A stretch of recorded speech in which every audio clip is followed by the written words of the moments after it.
So, greetings everybody. This is Mohan Kumawat as a host today. And just right now, it is a very valuable time for us and it is a very happy moments for us that our former student of Tagore Group of Education Ringers has selected in the RAS 2018. So, the sir is with us and the name is Mr. Niranjan Singh. चलो बात करते हैं उनसे. So, hello sir. First of all, many congratulations to you sir. जी sir, thank you बहुत बहुत. First of all sir just actually हम ये जानना चाहते हैं एंड आई थिंक जो भी व्यूवर्स या जो भी ऑडियंस देख रहे हैं तो उनका एक यही होता है कि sir you have selected in RS. Okay, it is a top level service of Rajasthan I think. Okay, so आप सर अपनी एक बार जर्नी के बारे में थोड़ा सा अपने व्यूवर्स को बताएंगे सर. जो जब मेरी जो प्रारंभिक शिक्षा है वो यहाँ Tagore public school senior secondary school से प्रारंभ हुई है. मैं जब प्रथम यहाँ 8th क्लास के अंदर मेरी 92% के साथ में मेरिट आई थी डिस्ट्रिक्ट के अंदर. उसके बाद में ही जब 9th क्लास में मैं पढ़ाई में यहीं पे मेरी पढ़ाई हुई है 9, 10th, 11, 12th के अंदर.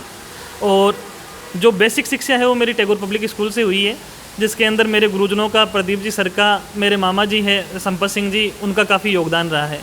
उसके बाद में स्टार्टिंग से ही मेरा ऐसा था कि मैं सिविल सर्विसेज में जाऊं, लेकिन कुछ परिस्थितियां पारिवारिक मान लो या मेरी कुछ खुद की व्यक्तिगत परिस्थितियां मान लो, उनके कारण से क्या है मैं समय से उनको कर नहीं पाया.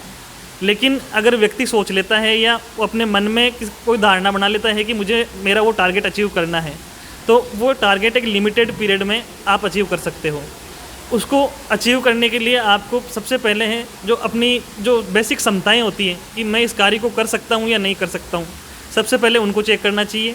उसके बाद में कि क्या मैं इसके लिए पूर्णतः एलिजिबल हूँ, ठीक है, उसको उन सब को देखते हुए फिर आप अगर उसके बेसिक के हिसाब से या टारगेट के हिसाब से कड़ी मेहनत करते हो.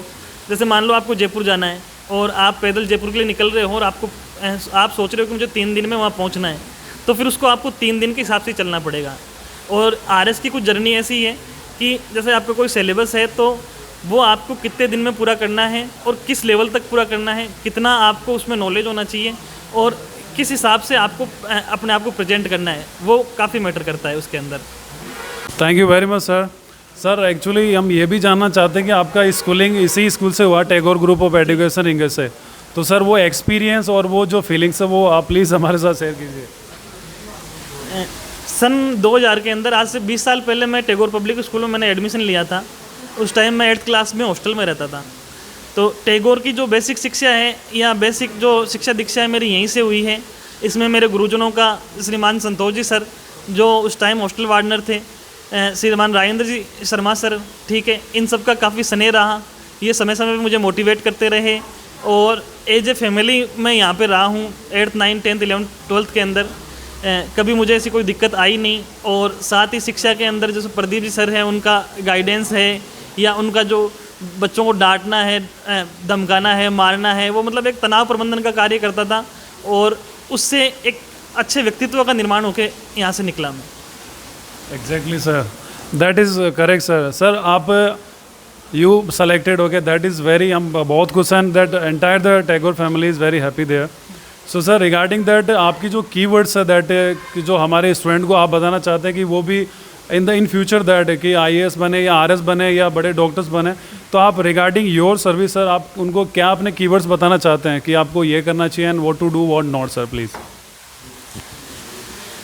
टैगोर पब्लिक स्कूल के मेरे सभी छोटे भाई बहनों को मेरी तरफ से एक मैसेज है कि जो आप कुछ भी बनना चाहते हैं या किसी भी क्षेत्र में जो भी काम करना चाहते हैं, तो सबसे पहले तो आप उसमें आप अपना टारगेट रखिए कि जिस भी क्षेत्र में मैं काम करता हूँ उसमें अव्वल रहूँ. चाहे वो कोई सामाजिक क्षेत्र में हो, चाहे कोई आर्थिक क्षेत्र में हो, चाहे आप कंपटीशन की दुनिया के अंदर तैयारी कर रहे हो, आप कभी भी आधी अधूरी तैयारी नहीं करें. आप जब कोई तैयारी स्टार्ट करते हैं या कुछ बनना चाहते हैं, अपने ड्रीम्स लेना चाहते हैं, तो सबसे पहले अपनी जो क्षमताएँ हैं उनको आके कि मैं इसमें किस में बेस कर सकता हूँ कि किसी की साइंस अच्छी होती है, किसी की फिजिक्स अच्छी होती है, किसी की ह्यूमैनिटी अच्छी होती है, किसी की लेखन शैली अच्छी होती है. और साथ ही साथ मेरा कहना ये है कि जो एवरेज स्टूडेंट होता है, ठीक है, वो भी PCS की तैयारी कर सकता है. मेरे एक मित्र हैं या मेरे एक बड़े भाई मान लो आप दलपत सिंह जी राठौड़ है, वो 10th में 2 बार फेल थे, फिर 12th में 2 बार फेल थे, 6 बार में उन्होंने ग्रेजुएशन किया है अपना. उसके बाद में वो ग्राम सेवक लगे, और उनके लिए पेपर में आता है कि और दलपत सिंह बन गया आरएस। मतलब कि दलपत सिंह की जर्नी ऐसी थी कि अपनी एकेडमिक उन्होंने 15 साल में पूरी करी है, 12th से लेकर के और फाइनल ईयर तक की, और उसके बाद में 55 रैंक से वो जनरल के अंदर उन्होंने आरएस क्वालिफाई किया। तो मेरा कहने का मतलब ये है कि आरएस का जो सिलेबस है वो कोई इतना बड़ा सिलेबस नहीं है। ये हो सकता है कि कोई औसत बुद्धि का बच्चा है उसको 3 बार पढ़ के समझेगा, और कोई जो तीव्र बुद्धि का बच्चा है वो उसको 1 बार पढ़ के समझ लेगा।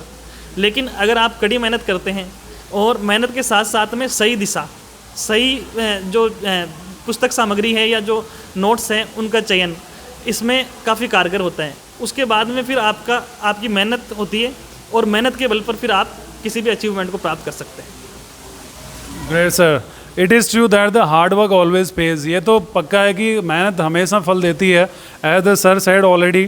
क्योंकि और बहुत सारे ऐसे जो स्टूडेंट होते हैं जो बीच में क्विट कर देते हैं, so they give up that.